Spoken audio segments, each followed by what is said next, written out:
Why is former President Trump the best candidate for the technology industry and the venture capital industry that supports it? Yeah, look, I'll give you a simple answer to a straight question you asked, which is that he is the president in favor of mass deregulation and mass reform of the administrative state. I think the administrative state and the regulatory state is the single greatest impediment to innovation, to new business formation, to business growth in this country. The actions of three-letter agencies, who were never elected, by the way, from the EPA to the FTC to the SEC to the FDA, you go straight down the list. Those three-letter agencies are making most rules that govern businesses in this country today. Those rules were never passed by Congress, by democratically elected representatives. The current Supreme Court, which Donald Trump actually gave us much of the composition of that court, has declared many of those regulations unconstitutional.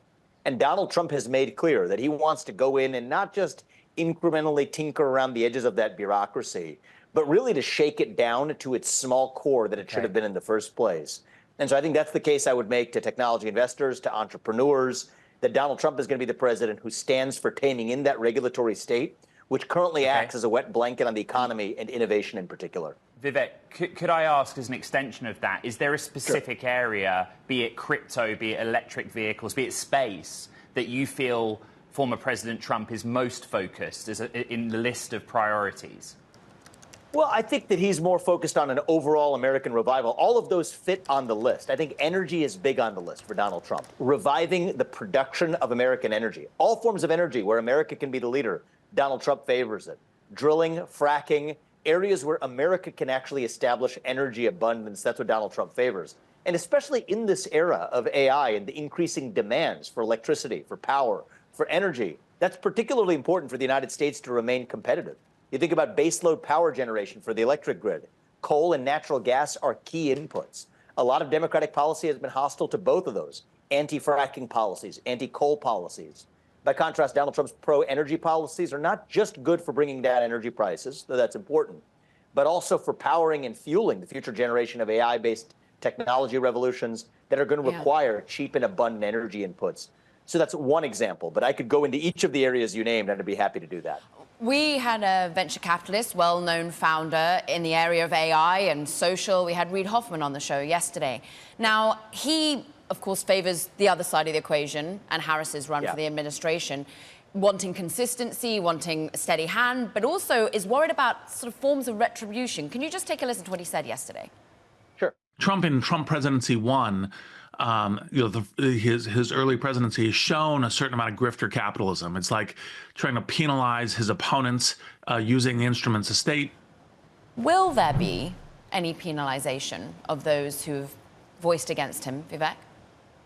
No, I think there's going to be no political retribution under Donald Trump, but I do find that comment a little bit rich coming from a Kamala Harris supporter, where there's only one president and administration in U.S. history that has prosecuted or attempt to prosecute their rival in the middle of a political election. And it wasn't Donald Trump.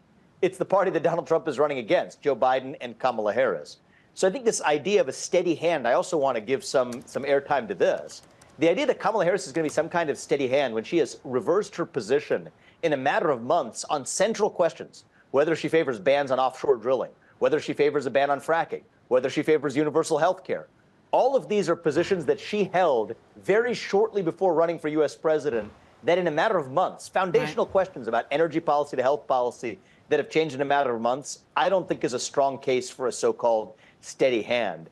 And one more point to investors, and particularly, I know this is a technology-focused show, particularly to entrepreneurs who have founded successful tech companies that may still be privately held. Here's a big one that really matters. Kamala Harris stands by her support, and this is one area where she hasn't changed her stance. She stands by her support for a tax on unrealized capital gains. That means many entrepreneurs, technologists, biotech entrepreneurs who may have paper gains at a private company would actually have to pay taxes with cash they don't actually have. That would stifle innovation across Silicon Valley and across this country. And I think it could be the single greatest trigger for a stock market crash and a second Great Depression. So especially for a technology-focused audience and a market-focused audience, that's a big difference between Kamala Harris and Donald Trump. You could be a single-issue voter on that alone, I would argue. I think many would feel at the moment that the articulation around unrealized capital gains hasn't been made so substantively by a Harris campaign. And I'm just going to go back to the technology focus, and I'm glad that you went there for us, Vivek, because there is a technology focus that is chips in particular. You are currently sat in Ohio. Ohio is going to be a beneficiary in many ways of the CHIPS Act, the billions of dollars going to building, fabrication, manufacturing within that state. And there is a potential concern that Donald Trump is against the CHIPS Act. He voiced out vehemently against it on a podcast recently. Do you worry about that perhaps being overrun, changed in direction? No, I don't. In fact, the reason I was against the CHIPS Act is because there's a lot of other baggage in there that shouldn't have been there. Hiring impediments, such as many of those companies, semiconductor companies, are hiring people outside the United States because of the regulatory burdens of doing so right here.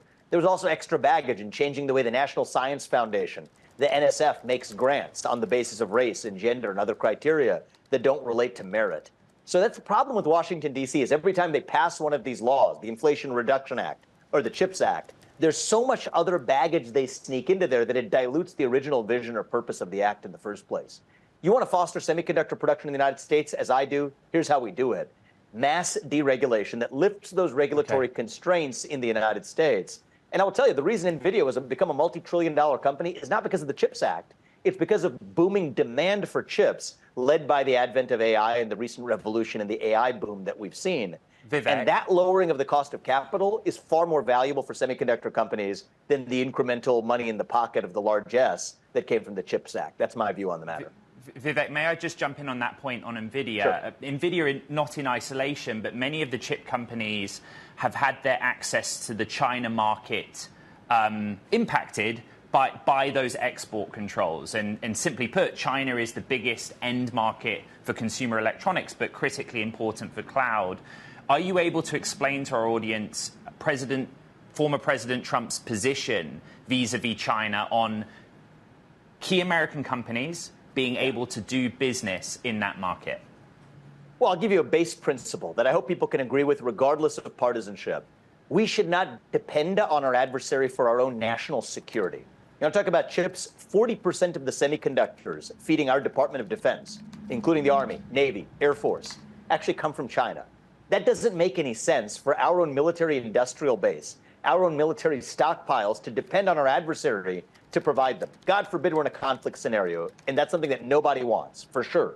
But God forbid we are in a conflict scenario with an adversary. They're not going to keep supplying those inputs.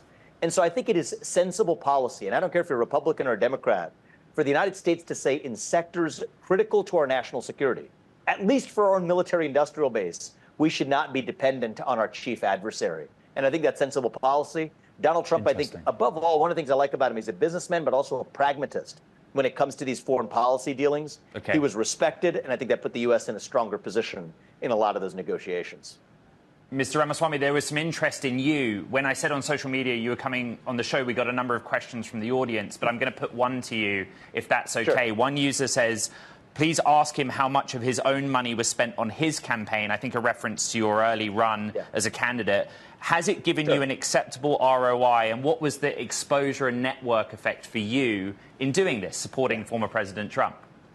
Yeah, so the answer, I mean, this is all public record. I'm going to give you round numbers. It was a little over $30 million of my own hard-earned money. By the way, I didn't inherit money. My parents came to this country with no money, but I'm a self-made entrepreneur who's founded multi-billion-dollar companies. And the ROI on that I measure is not related to me. It's related to the impact we have on our country. I was the youngest person ever to run for U.S. president as a Republican. And one of the things I was proud we were able to do was to bring non-traditional, disengaged citizens back into politics, to actually caring about our country, especially young people. I showed up on a college campus in Pennsylvania yesterday. There were 2,000 plus young people that showed up just to hear the conversations we were having one-on-one at a time. That gave me a sense of inspiration. It gave me a sense of deep gratification and satisfaction to say that this journey that I began in February of last year, where nobody knew my name, let alone could pronounce it, I was at 0.0% in the polls. Yeah. And by the end of the race, less than a year later, had beaten a vice president, multiple governors, and a former senator. It proves what's possible in the United States of America. And so was it worth it? Absolutely. And I hope that our best days as a country and my own ability to have an impact on it is still ahead of us. Some of those young people, perhaps that you're talking to, care about crypto. One of those companies that you formed, Strive Asset Management, $1.7 billion in assets under management, is going to be going and buying in on Bitcoin for the first time. Can you just articulate for us what you think the crypto policies will be under Trump? Yeah, first of all, I'm incredibly proud of Strive as a business I co-founded. I stepped down as chairman before I ran for president, but I'm so proud of the team and what they've accomplished. Matt Cole, he's the CEO, who was formerly a successful bond portfolio manager at CalPERS, is really leading Strive with a vision for financial freedom, which I'm so proud of what they've done. My own view on the future of crypto policy is it's less related to helping one sector and more related to just reviving the principles the country was founded on in the first place. Unbridled innovation, competition as the answer. But there shouldn't be some regulation. It should totally be unbridled. Well, the first thing I would say is unbridled innovation. What we really need is regulatory clarity. So I think it is a sad state of affairs where you see a paradigm of regulation by enforcement, where many participants in the industry don't know what the rules are in the first place. So we could debate what the rules are or what they should be. I think that's a reasonable debate to have. But what we can't have is a situation where people are guessing at what those rules are. I'll give you one example of that. When the lead commissioner of the SEC could not answer before Congress whether Ethereum was even a security. Maybe it is and maybe it shouldn't be. But either way, at least the industry deserves to know. And so I think regulation in the first principle, whether you're on the left or right, should be clarity. And I think that's missing in this sector as in so many others today.